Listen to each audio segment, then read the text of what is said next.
Hello everyone, welcome to chemistry untold. मेरा नाम है गौरव जोशी और आज हम पढ़ेंगे चैप्टर नंबर 8 जो कि है 10th standard science 1 state board Maharashtra के लिए।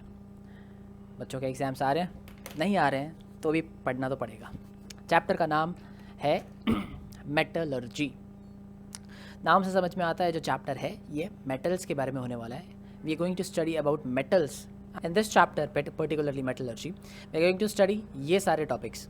The first one is about physical properties of metals and some non-metals, then chemical properties of metals and non-metals, some ionic compounds, metallurgy, which is the heart of this chapter, main important part of this chapter, last में corrosion and उसका prevention. Corrosion के बारे में बता दूं कि आप already third chapter chemical reaction and equation में थर्ड चैप्टर में ये कोरोजन के बारे में थोड़ा बहुत पढ़ चुके हैं। रस्टिंग के बारे में आपने एक टॉपिक पढ़ा है। यहाँ पर कोरोजन कम होगा एंड प्रिवेंशन का मेथड थोड़ा ज़्यादा होगा। तो अकॉर्डिंगली कोरोजन पढ़ते वक्त थोड़ा थर्ड चैप्टर का एक बार रिवाइज करके आएंगे तो आपके लिए बेटर होगा। स्टार्टिंग करते हैं मेटल्स और नॉन मेटल्स के साथ। देखिए, बचपन से हम मेटल्स और नॉन मेटल्स के बीच में जो बेसिक फिजिकल डिफरेंस है वो पढ़ते आ रहे हैं। एक बार क्विकली रिवाइज कर लेते हैं उसको। दैट इज़, मेटल्स को हम मानते हैं कि वो हमेशा hard, strong and mostly solid state में होते हैं, वेयरएज नॉन मेटल्स को हम मानते हैं कि वो soft, brittle and mostly liquid या गैशियस स्टेट में ही होंगे। अब यहाँ पर मोस्टली वर्ड का मतलब ये है कि हमेशा ऐसा नहीं होगा। In some cases things might be different. For example, certain alkali metals like sodium and potassium, they are very soft metals. Metals हैं फिर भी सॉफ्ट हैं, इतने सॉफ्ट कि हम उनको चाकू से भी काट सकते हैं। They can be cut with the help of a knife. उसके अलावा mercury and gallium, these are certain two metals which are liquid at room temperature, जो कि नॉर्मली सॉलिड होने चाहिए थे बट लिक्विड भी होते हैं। सिमिलरली नॉन मेटल्स में डायमंड, बोलने को तो नॉन मेटल सॉफ्ट होने चाहिए, ब्रिटल होने चाहिए, but diamond is the naturally occurring hardest substance. Nature में मिलने वाला सबसे कठोर, डिफिकल्ट टू ब्रेक सब्सटेंस है। Metals, they are said to have high melting points, boiling points and high density. Non-metals on the contrary are supposed to have low melting points, low boiling point and low density. But if you check, gallium being an exception which has a very low melting point, it can melt in our hands, whereas diamond again is an exception which has a very high melting point, being a non-metal has a very high melting point of around 3500 degrees Celsius. Another property of metals are malleability, ductility, sonority, or I can say they are sonorous and lustrous. Second thing, non-metals में they are non-malleable, non-ductile, non-sonorous and non-lustrous. अब इनका मतलब क्या होता है? Malleability का मतलब होता है उसको हम शीट्स में कन्वर्ट कर सकते हैं, ऐसा ठोक पीट के we can beat them into sheets, that is called as malleability. तो metals have malleability as a property. Ductility का मतलब we can convert metals into wires, we can convert, उनको हम घुमा घुमा के वायर बना सकते हैं लंबे लंबे, जैसे कॉपर के बनते हैं। सोनोरिटी मतलब they produce sound when beaten, जब उनको मारते हैं तो उनमें से साउंड आता है टन टन वाला। लस्ट्रस मतलब शाइन, उनमें चमक होती है, एक पर्टिकुलर चमक। और ये सारी प्रॉपर्टीज़ नॉन मेटल्स में ज़्यादातर नहीं मिलती है, but iodine being a non metal shiny होता है, तो ये एक एक्सेप्शन है किसका? नॉन मेटल्स का। उसके अलावा metals are said to be good conductor of heat and electricity, whereas non-metals are said to be mostly bad conductor of heat and electricity. But graphite इसमें भी एक exception है, being a non-metal वो एक good conductor है electricity का। Lastly, ये physical property तो नहीं, बट हाँ ये एक प्रॉपर्टी है कि मेटल का टेंडेंसी होता है लूज़ करने का इलेक्ट्रॉन्स को, whereas नॉन मेटल का टेंडेंसी होता है गेन करने का इलेक्ट्रॉन को। अब यहाँ पर जो हमने एक्सेप्शंस देखे, जैसे ये ग्राफाइट का हुआ, डायमंड का हुआ, ऐसे बहुत एक्सेप्शंस हैं, बट हमारे सिलेबस में टेक्स्ट बुक में इतने ही दिए थे, इसलिए हम इतने ही याद रखेंगे। उसके अलावा आप चाहो तो अपने नॉलेज, अपने जनरल नॉलेज के लिए और भी एक्सेप्शंस पढ़ सकते हो, बट अगेन फिजिबिलिटी नहीं, क्योंकि टेक्स्ट बुक में नहीं है, तो ज़्यादा टेक्स्ट बुक से बाहर जाके कोई फ़ायदा नहीं है ना, बाहर जाके कोई फ़ायदा नहीं। अब एक इन्फॉर्मेशन के लिए, just for general knowledge, for your objective type, usually कहा जाता है कि हर वो सब्सटेंस जो कि एक बैड कंडक्टर होता है हीट का, तो वो बैड कंडक्टर होगा इलेक्ट्रिसिटी का भी। अगर गुड कंडक्टर है हीट का, तो गुड कंडक्टर होगा इलेक्ट्रिसिटी का भी। So they go hand in hand usually, most of the time. But diamond again is an exception to such a case, diamond being a bad conductor of electricity but is a good conductor of heat. तो ये महाशय काफ़ी अजीब behaviour show करते हैं, अपने परिवार वालों से हट के जाने का ट्राई करते हैं। ठीक है, अब हमको पढ़ना है, हम पढ़ेंगे। अब एक्सरसाइज में ऐसे इस टॉपिक से रिलेटेड, फिजिकल प्रॉपर्टीज से रिलेटेड ज़्यादा क्वेश्चन नहीं है, एक आध क्वेश्चन है, जिसमें से एक क्वेश्चन ऐसा है, question number 1, right the names में ई क्वेश्चन पूछा जाता है कि the non metal having electrical conductivity. तो अभी हमने थोड़ी देर पहले पढ़ा graphite is a non metal which has electrical conductivity. So very quickly we have finished physical properties of metals and non-metals. This is a very simple topic, very easy topic, so do not waste much of your time in this.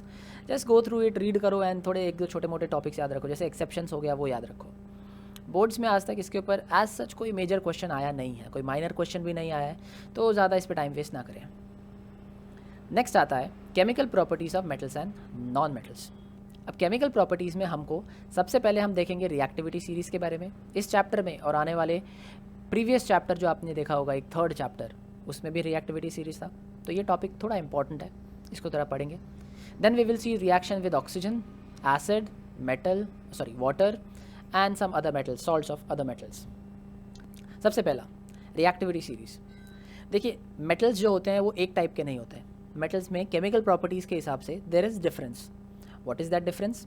Some metals are highly reactive, बहुत जल्दी से react करते हैं, जल्दी fast react करते हैं, खतरनाक react करते हैं, एक्सप्लोसिव होते हैं। वेरएज कुछ ऐसे मेटल्स होते हैं जो रिएक्ट ही नहीं करते हैं, किसी से भी रिएक्ट नहीं करते, कोई भी आने दो, नहीं रिएक्ट करना है। और कुछ ऐसे भी होते हैं भाई जो थोड़ा रिएक्ट करते हैं, थोड़ा नहीं भी करते हैं। तो on the basis of their reactivity हमने मेटल्स को 3 मेजर कैटेगरीज में डिवाइड कर दिया है। पहले जो मेटल्स होते हैं उनको बोला जाता है highly reactive metals, highly reactive metals. Second category जो होती है उसको हम बोलते हैं मॉडरेटली रिएक्टिव मेटल। मॉडरेटली यानी मीडियम, बहुत ज़्यादा भी नहीं और बहुत कम भी नहीं। And third category is less reactive और लीस्ट रिएक्टिव मेटल्स। अब हमें याद रखना है कि कौन सी कैटेगरी में कौन से मेटल्स आते हैं। ये जो रिएक्टिविटी सीरीज है ये उसी के लिए बनाई गई है। ऊपर से नीचे जाते वक्त आपकी रिएक्टिविटी मेटल्स की कम होती जाती है। तो if you see potassium is the highest reactive metal, whereas gold is the least reactive metal in this series. तो क्या हमको ये सारी सीरीज़ बाय हार्ट करनी है? आइडियली हाँ, करनी पड़ेगी। जैसे सोडियम, पोटेशियम, लिथियम, कैल्शियम, ये जो हैं ये मेटल्स ये ग्रुप 1 और ग्रुप 2 के हैं, और ये मेटल्स ज़्यादातर रिएक्टिव होते हैं, बहुत हाईली रिएक्टिव होते हैं। तो पोटेशियम, सोडियम, लिथियम, कैल्शियम, ये 4 metals are highly reactive metals. Then magnesium, aluminium, zinc, iron, tin, lead, these metals they are moderately reactive. Copper, mercury, silver, they are very less reactive, and gold तो react करता ही नहीं है, इसीलिए इसको हम Nobel metals की category में भी रखते हैं। तो नोबल मेटल्स को हम लेस रिएक्टिव भी बोल सकते हैं, बिकॉज वो बहुत ही कम रिएक्ट करते हैं, ना के बराबर, ऑलमोस्ट किसी से रिएक्ट नहीं करते। गोल्ड के साथ साथ आप यहाँ पर एक और ऐड कर सकते हो एज प्लैटिनम। प्लैटिनम भी नोबल मेटल्स की कैटेगरी में आता है, so you can add platinum also as noble metals. तो याद रखने वाली बात क्या है कि ये मेटल्स जो हैं कैटेगराइज हैं 3 कैटेगरीज में, that is highly, moderately and less. ये हैं हाईली रिएक्टिव मेटल्स, ये हैं मॉडरेटली रिएक्टिव मेटल्स, और ये हैं लेस रिएक्टिव मेटल्स। अब इस टेबल में और एक चीज़ दी हुई है, वो है उनकी रिएक्टिविटी। अगर आप देखो तो हाईली रिएक्टिव मेटल्स वो इस एरो के अंडर आते हैं, that is they react with water. वो इस ग्रीन एरो में भी आते हैं highly reactive metals, that is वो एसिड से भी रिएक्ट करते हैं। ये जो बड़ा वाला एरो है ऑक्सीजन वाला, उसमें भी हाईली रिएक्टिव मेटल्स आते हैं, मतलब वो ऑक्सीजन से भी रिएक्ट करते हैं, तभी तो वो हाईली रिएक्टिव मेटल्स हैं। तो highly reactive metals water, acid और ऑक्सीजन तीनों से रिएक्ट करेंगे। तो ये जो ग्रीन एरो है ये तीनों हाईली रिएक्टिव मेटल्स के एरिया में आता है। वेरेज अगर आप देखो तो ये जो मॉडरेटली रिएक्टिव मेटल्स हैं, ये वाटर वाला एरो इनके एरिया में यहाँ पर नहीं आता है। दैट मीन्स ये मॉडरेटली रिएक्टिव मेटल्स सिर्फ एसिड और ऑक्सीजन इन्हीं दोनों के साथ रिएक्ट करेंगे। वेरेज जो लेस रिएक्टिव मेटल्स हैं वो तो सिर्फ ऑक्सीजन के साथ रिएक्ट करते हुए दिख रहे हैं, क्योंकि ना तो एसिड का और ना वाटर का किसी का भी एरो इनके एरिया में नहीं आता है। एंड गोल्ड, उसके यहाँ पर तो कुछ भी नहीं आया, मतलब gold is a Nobel metal जो किसी से रिएक्ट नहीं करता है, मतलब वो बहुत ही लीस्ट रिएक्टिव मेटल है, किसी से रिएक्ट नहीं करता। तो हमें याद रखना है क्या? पहली बात 3 कैटेगरीज, दूसरी बात किससे रिएक्ट करते हैं? Highly reactive metals water, acid और ऑक्सीजन तीनों से रिएक्ट करते हैं। मॉडरेटली रिएक्टिव मेटल्स सिर्फ वाटर और ऑक्सीजन से रिएक्ट करते हैं। whereas less reactive metals सिर्फ ऑक्सीजन से ही रिएक्ट करते हैं, जिसमें नोबल मेटल तो ऑक्सीजन से भी रिएक्ट नहीं करते. This was reactivity series.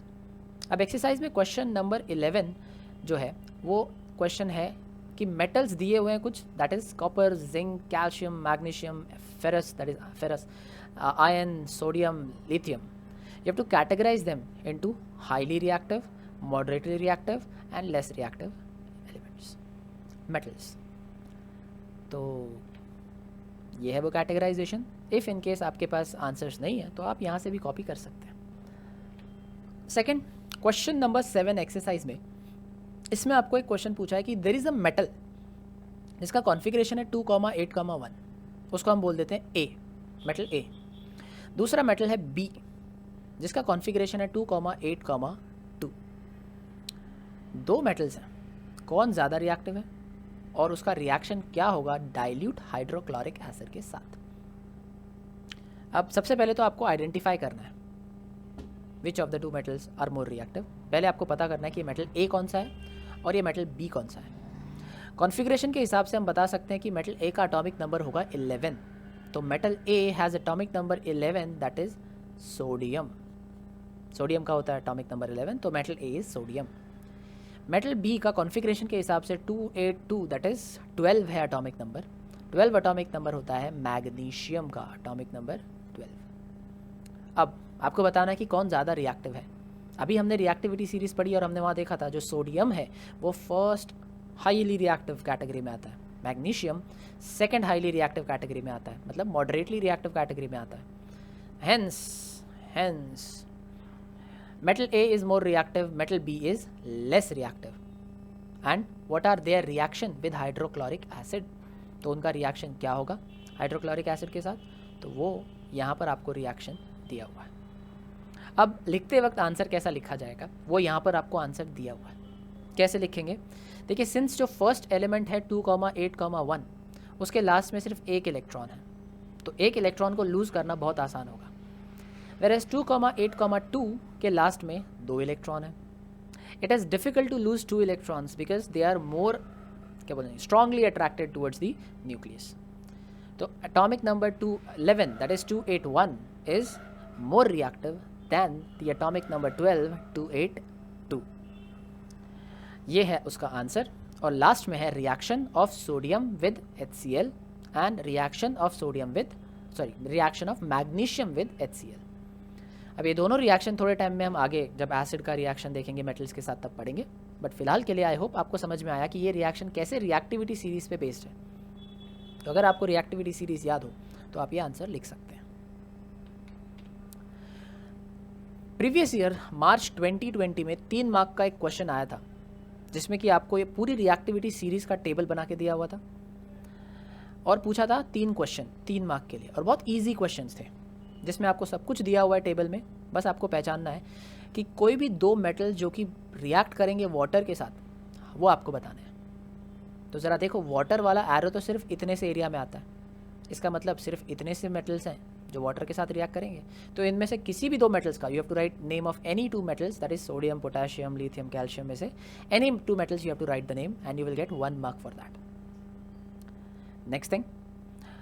Next question was name 2 moderately reactive metals. अब जिन्होंने पढ़ा होगा उनको पता होगा कि ये वाले जो मेटल्स हैं ये मॉडरेटली रिएक्टिव मेटल्स हैं. तो इनमें से किसी भी 2 मेटल्स का नाम आपको लिखना था and you will get another 1 mark for that. Lastly name most highly reactive metal and most less reactive metal. तो हमें पता है कि जो सबसे टॉप पे होता है वो होता है मोस्ट हाईली रिएक्टिव मेटल, वह जो सबसे बॉटम पे होगा वो होगा सबसे लीस्ट रिएक्टिव मेटल या मोस्ट लेस रिएक्टिव मेटल. उसके अलावा इन द ईयर 2016 3 मार्क के लिए मार्च के पेपर में एक क्वेश्चन आया था जिसमें क्वेश्चन पूछा था कि metal A has configuration 281, B has configuration 2882, which is more reactive, why, identify these metals. अब ये क्वेश्चन कुछ सिमिलर है जो हमने अभी एक्सरसाइज में देखा था बट एग्जैक्टली सिमिलर नहीं है. इफ़ आपको आइडेंटिफाई करना है, पहले तो हम आइडेंटिफाई करते हैं इन मेटल्स को. तो ये मेटल है हमारा सोडियम बिकॉज एटॉमिक नंबर 11, इसका एटॉमिक नंबर होता है टोटल 20. इसका atomic number is 20 atomic number मतलब कैल्शियम. सो उस हिसाब से इफ़ वी कैलकुलेट, तो कौन होगा ज़्यादा रिएक्टिव, कौन होगा कम reactive, which one is more reactive. अब अगर आपको रिएक्टिविटी सीरीज़ याद हो तो उसमें आपको पता होगा कि सबसे पहले पोटेशियम आता है, फिर सोडियम आता है, फिर लिथियम आता है और लास्ट में कैल्शियम आता है हाईली रिएक्टिव मेटल्स में। सो हम सीधा सीधा बता सकते हैं by the reactivity series sodium is more reactive than calcium. But ये क्वेश्चन 3 मार्क के लिए है तो थोड़ा बहुत थोड़ा लिखना तो पड़ेगा।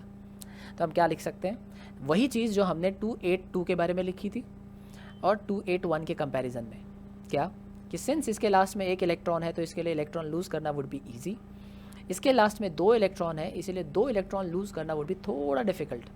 Hence this metal calcium is less reactive than this metal sodium.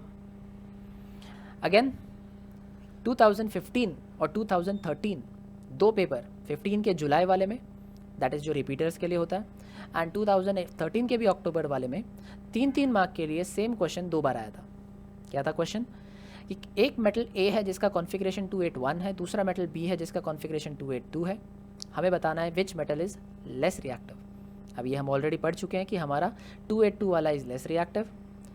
Name the 2 metals, दोनों मेटल का नाम क्या होगा, ये होगा सोडियम और ये होगा magnesium.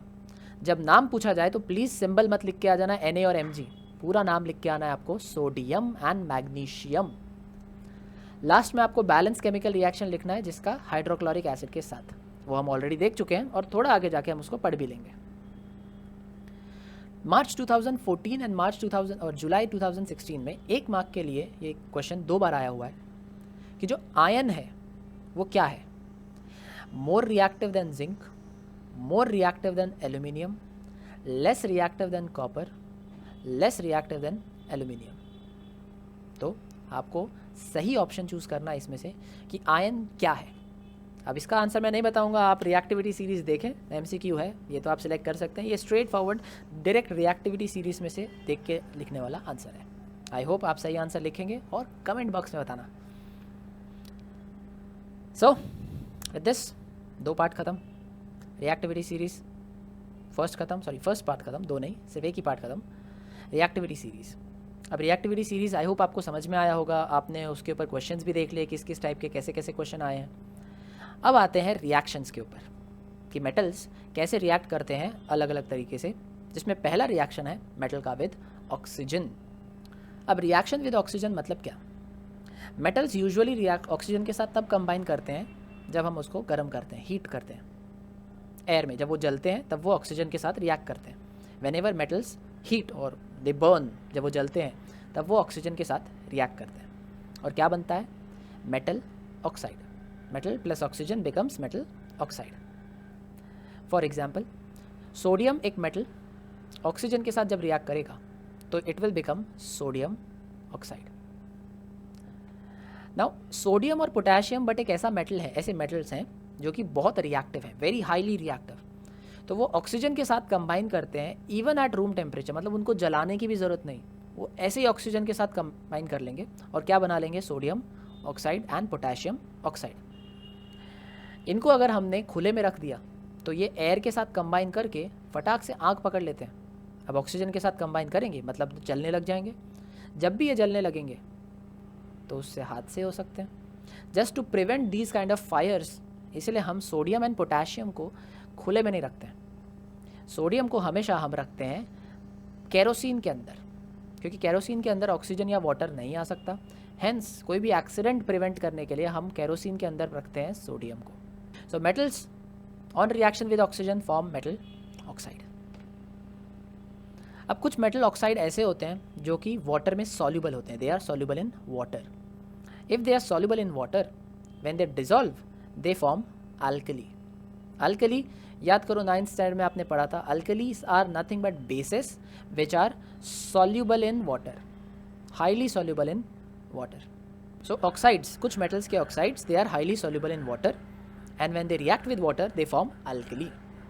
For example sodium oxide when reacts with water it forms sodium hydroxide.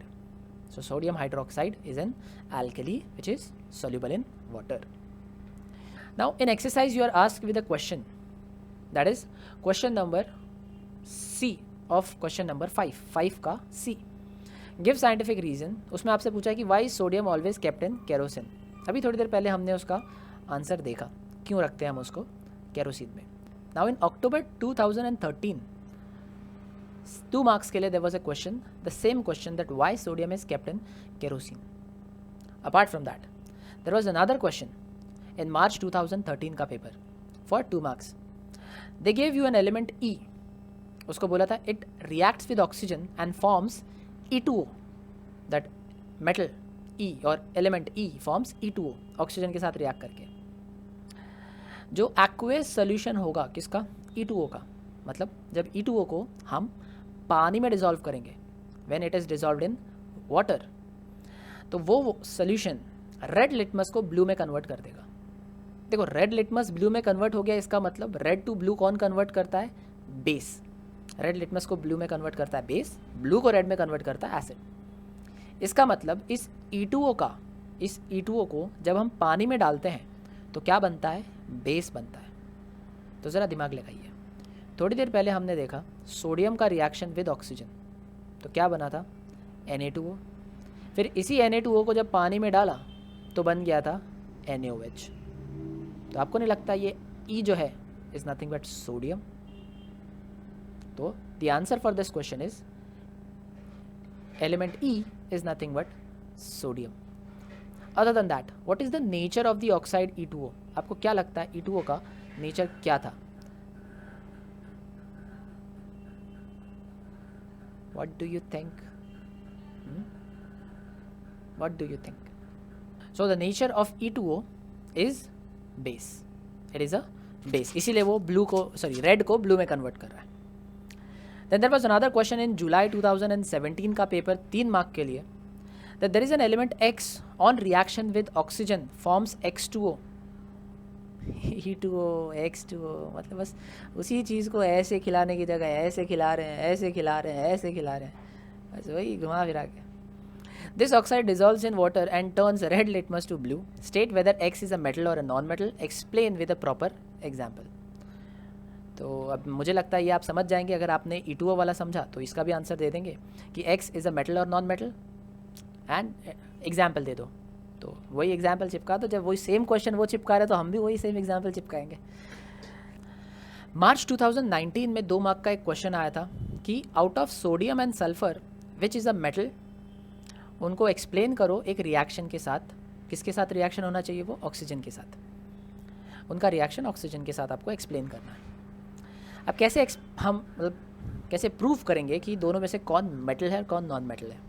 तो आपने जब प्रॉपर्टीज़ पढ़ी थी मेटल्स की, तो आपको याद होना चाहिए कि metals always lose electron and non metals always gain electron. सबसे पहले हम कॉन्फ़िगरेशन लिखेंगे सोडियम का as 281, then configuration of sulphur is 286।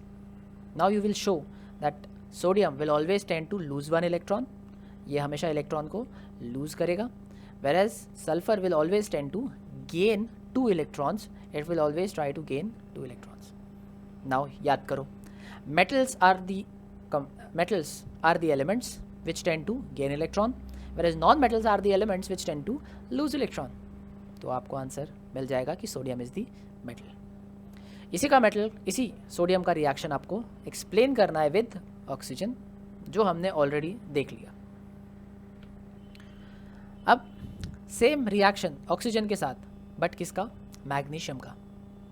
Magnesium अपने आप ऑक्सीजन से रिएक्ट नहीं करेगा, हम क्या करेंगे, हम उसको जलाएंगे।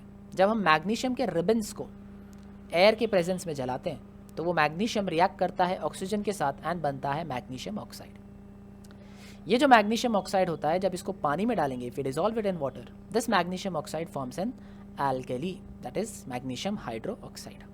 Next you are given with a try this, that is combustion of metals, मतलब मेटल्स को जलाने के बारे में बोला हुआ है।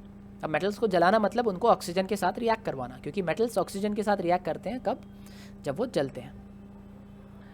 अब आपको यहाँ पर क्या देखना है कि कुछ सैम्पल्स दिए हुए, जैसे aluminium, copper, iron, lead, magnesium, zinc, sodium. Sodium को बोला हुआ है कि केयरफुली यूज़ करें टीचर के प्रेजेंस में, तो करें, अभी बोला है तो करना पड़ेगा। इनको आपको होल्ड करना है ऐसे बर्नर के ऊपर एक स्पैचुला में, एंड देन आपको वो जलाना है। क्वेश्चन हमारे लिए इम्पॉर्टेंट है कि ऐसा कौन सा मेटल है जो रेडिली कैचेस फायर, फटाक से आग पकड़ता है। तो हमने थोड़ी देर पहले पढ़ा, since sodium is a very reactive metal, तो इसमें से सोडियम ही एक है जो कि रिएक्टिव के कैटेगरी में आता है, हेंस वो very readily it will catch fire. How does the surface of the metal appears on catching fire? जब मेटल का सर्फेस आग पकड़ता है तो कैसा दिखता है? तो आंसर है greyish black, because metal oxide बनता है। Metal oxide are dark in colour, that is greyish black colour का होता है। What is the colour of flame while the metal is burning on the flame? जब metal जलता है तो उसका फ्लेम का कलर क्या होता है? What is the colour? तो यहाँ पर मैंने कुछ अलग अलग मेटल्स के फ्लेम के कलर मेंशन किए हुए हैं, जैसे आयरन का गोल्डन ब्राउन फ्लेम का कलर होता है, कॉपर जिंक का फ्लेम का कलर समवट ग्रीन ब्लू होता है, सोडियम का फ्लेम का कलर होता है yellow, lead greyish white flame के साथ जलता है, and aluminium magnesium whitish flame के साथ जलते हैं। तो ये कुछ फ्लेम के कलर्स हैं जो आपसे पूछे जा सकते हैं ऑब्जेक्टिव क्वेश्चन में, तो प्लीज़ इनको याद रखने का ट्राई कीजिए। And these were some questions based on try this. In exercise there is a question, question number A of 9th, aluminium came in contact with air. देखो एल्यूमिनियम इज़ अ मेटल, जब वो air के साथ contact में आएगा, मतलब जब जलेगा तो क्या बनेगा? एल्यूमिनियम ऑक्साइड बनेगा। तो aluminium plus oxygen gives aluminium oxide. Simple reaction, simple statement. So with this we complete reactivity series, reaction of metals with oxygen. अब आते हैं मेटल का reaction with water. Sodium when reacts with water it forms NaOH, sodium hydroxide, plus there is formation of H2 gas and heat. See H2 gas is a very inflammable gas, तो जब H2 gas और heat साथ में आते हैं तो actually वहाँ पर आग लग जाती है। And already sodium is a very reactive metal, तो मतलब उसका रिएक्शन भी फास्ट होगा। मतलब सोडियम को अगर आप पानी में डालोगे तो वो फटाक से रिएक्ट करके आग पकड़ लेगा, कुछ ऐसे। हेंस सोडियम को कभी पानी में नहीं डालते, स्टोर करते वक्त भी हम उसको रखते हैं तो केरोसिन में, ताकि मॉइस्चर भी वो एब्जॉर्ब ना कर सके, क्योंकि एयर में मॉइस्चर होता है, वो भी एब्जॉर्ब करके आग पकड़ लेगा। भरोसा नहीं इसका कुछ। Similar is the reaction with potassium, because potassium is also a very highly reactive metal. ये दोनों बहुत रैपिडली और विगरसली रिएक्ट करते हैं, they react very rapidly and vigorously. But similarly there is a reactive metal calcium, that calcium metal is not so reactive, मतलब बहुत vigorously react नहीं करता है, इतना फास्ट, इतना विगरस रिएक्शन नहीं होता है, थोड़ा स्लो होता है। पानी में डाला तो थोड़ा स्लोली रिएक्ट करता है। ऑल्सो इस रिएक्शन में हीट नहीं बाहर निकलता है, that is it is not an exothermic reaction, hence यहाँ पर आग भी नहीं पकड़ेगा, सिर्फ हाइड्रोजन गैस इवॉल्व होगा। This hydrogen gas which is being evolved, this hydrogen gas gets attached to the metal. अगर ये मेटल है आपका तो हाइड्रोजन गैस के बबल्स ऐसे मेटल को बाहर बाहर से चिपक जाएंगे, जिसकी वजह से क्या होता है, ये मेटल पानी में फ्लोट करने लगता है। यहाँ पर एक मिस्टेक है, ये CaOH ट्वाइस आएगा, कैल्शियम हाइड्रोक्साइड का फॉर्मूला में यहाँ पर CaOH ट्वाइस आएगा। It's just a printing error. I hope you can understand. Now let's come to the next. If you see, highly reactive metals के नीचे वाले जो metals हैं, those are moderately reactive metals, और वो water के साथ react करते हैं। they do not react with water. तो हम उनको पानी के साथ react नहीं करवा सकते। अगर हमें चाहिए कि वो पानी के साथ react करेंगे तो उसके लिए हमें पानी नहीं, उसमें steam डालना पड़ेगा। steam मतलब पानी का भाप, वेपर नहीं, पानी का गैशियस फॉर्म, उसको पानी को बॉईल करना पड़ेगा, उसके बाद जो स्टीम निकलेगा उसके साथ हमको रिएक्ट करवाना पड़ेगा दीज मॉडरेटली रिएक्टिव मेटल्स को। अब इसका अपैरेटस आपको टेक्स्ट बुक में दिया हुआ है, मैं यहाँ पर ऐड नहीं किया है आई सपोज, बट या इसका अपैरेटस लाइक इसका डायग्राम कैसा होता है, ऐसा एक टेस्ट ट्यूब होता है, उसमें यहाँ पर ग्लास वूल रखते हैं, ग्लास वूल में वो लोग पानी को एब्जॉर्ब कर देते हैं, वाटर उसमें डाल देते हैं, नीचे बर्नर होता है, वो बर्नर से जब आग लगती है तो यहाँ पर ग्लास वूल का वाटर ऐसा इवेपोरेट मतलब बॉईल होके स्टीम बन जाता है। यहाँ पर वो लोग मेटल का सैंपल रख देते हैं टेस्ट ट्यूब के, तो ये स्टीम जाता है और मेटल से रिएक्ट करता है।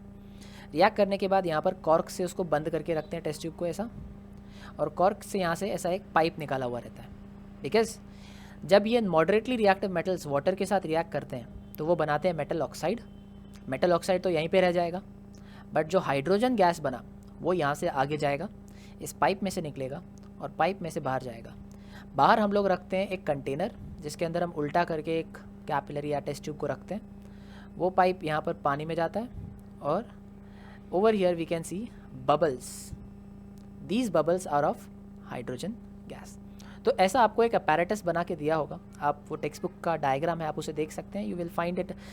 उसके ऊपर based question, sometimes they can ask you based questions on diagrams. We will make a separate video for 10th standard के जितने भी डायग्राम्स हैं उनके ऊपर आने वाले बेस्ड क्वेश्चंस के ऊपर, and accordingly you can practice with them. So I hope you understand reaction of moderately reactive metals like aluminium, magnesium, zinc, iron. Now in July 2016, 2 mark के लिए there was a question. The question was regarding calcium reaction with water. calcium का reaction with water, balance chemical reaction आपको लिखना था और साथ में explain बोला हुआ है। देखिए बच्चों, जब भी आपको reaction पूछा जाए तो आप सिर्फ reaction का equation लिख के ना आए।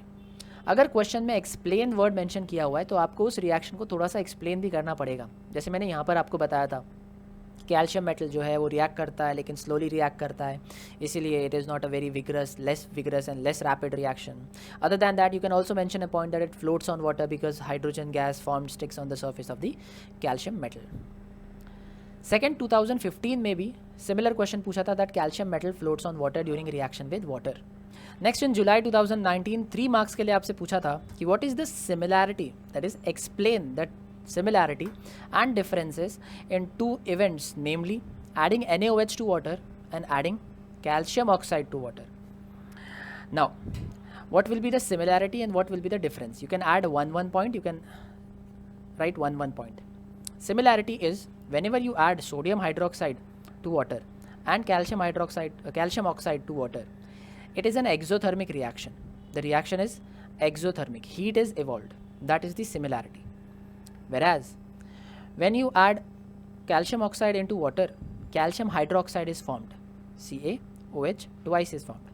Whereas when you add NaOH to water, sodium ion plus oxide OH hydroxide ion is formed. So the products formed are not same, that is the difference, and both the reactions are exothermic, that is the similarity between the two reactions. So we have completed 3 parts of chemical properties, that is reactivity series, reaction with oxygen, reaction with water.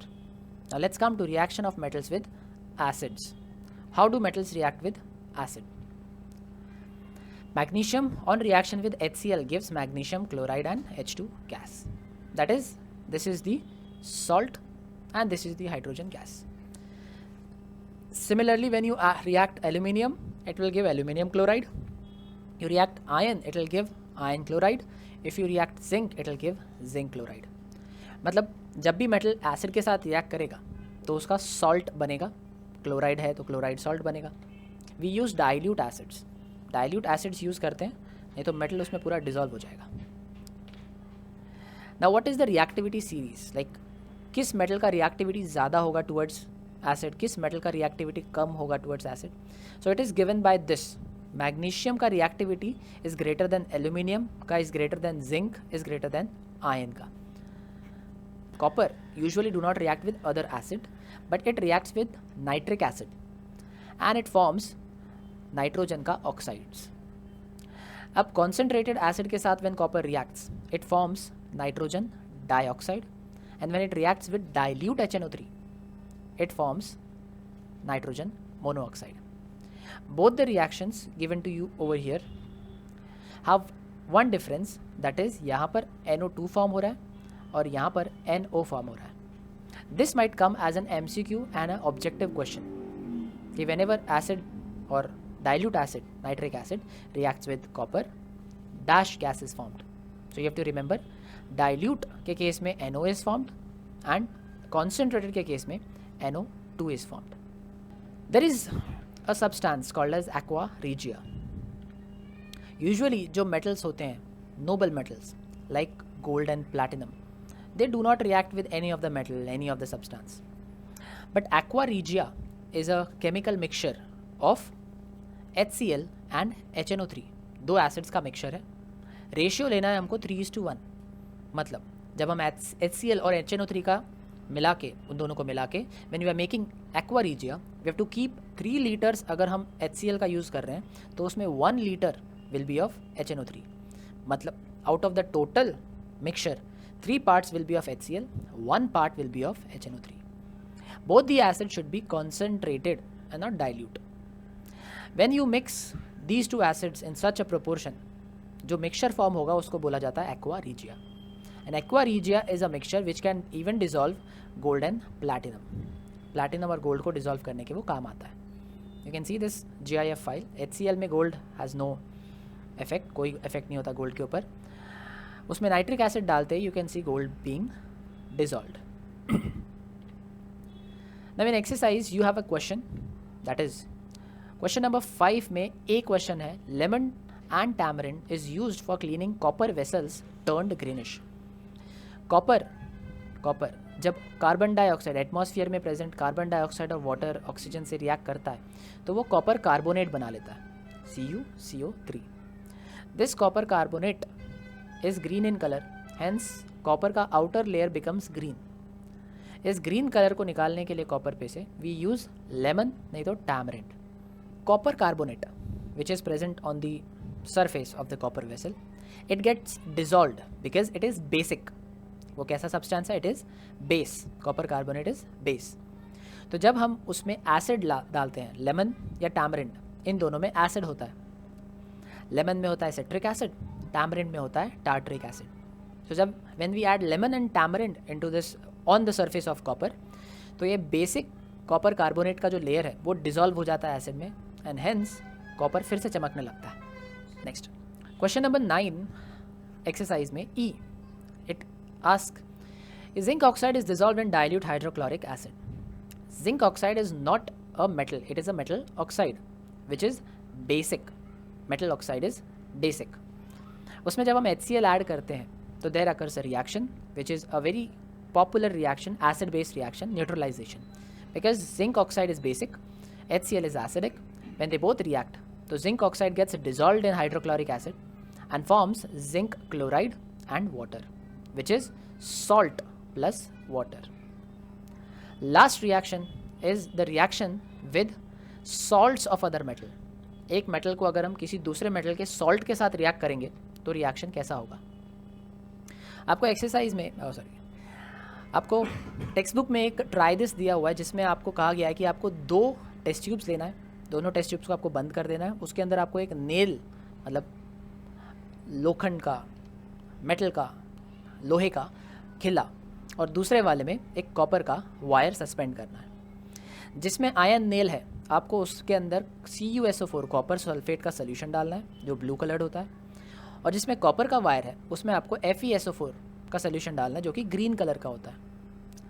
जब आप दोनों को डाल देंगे तब आपको observe करना है कि वहाँ पर क्या होता है. Reaction, let's understand the reaction.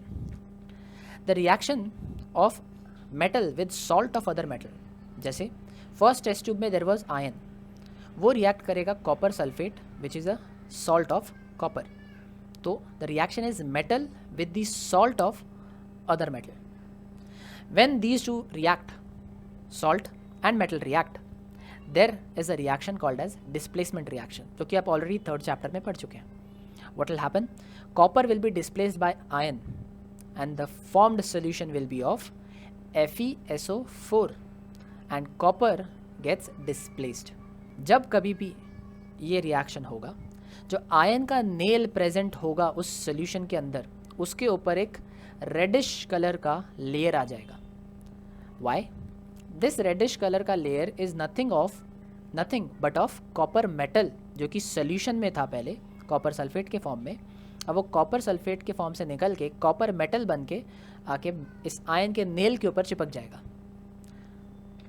So question is कि आपको कैसे पता चला कि रिएक्शन हुआ? तो आंसर इज, जब आयन के नेल के ऊपर आपको रेड कलर का स्पॉट्स, रेड कलर का कोटिंग दिखने लगे, मतलब समझ जाओ रिएक्शन हो गया. वेरएज दूसरा जो रिएक्शन है, उस रिएक्शन में दूसरे टेस्ट ट्यूब में, उसमें क्या होगा? कॉपर मेटल प्रेजेंट है, FeSO4 का सोल्यूशन है जो कि ग्रीन कलर का होता है. यहाँ पर कोई रिएक्शन नहीं होगा. Reason? Copper being a less reactive metal cannot displace iron which is a more reactive metal, and hence FeSO4 का FeSO4 रह जाएगा और कॉपर का कॉपर रह जाएगा. मतलब इस टेस्ट ट्यूब में कोई चेंज नहीं आने वाला है, वेरएज यहाँ पर दो चेंजेस आएंगे।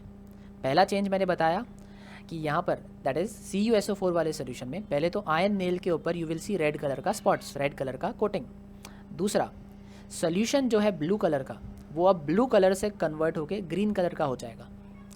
रीज़न, क्योंकि वहाँ पर अब सोल्यूशन में FeSO4 का क्वांटिटी बढ़ रहा है और FeSO4 ग्रीन कलर का होता है, CuSO4 का क्वांटिटी कम हो रहा है, तो hence blue colour gets faded away and green colour is scene.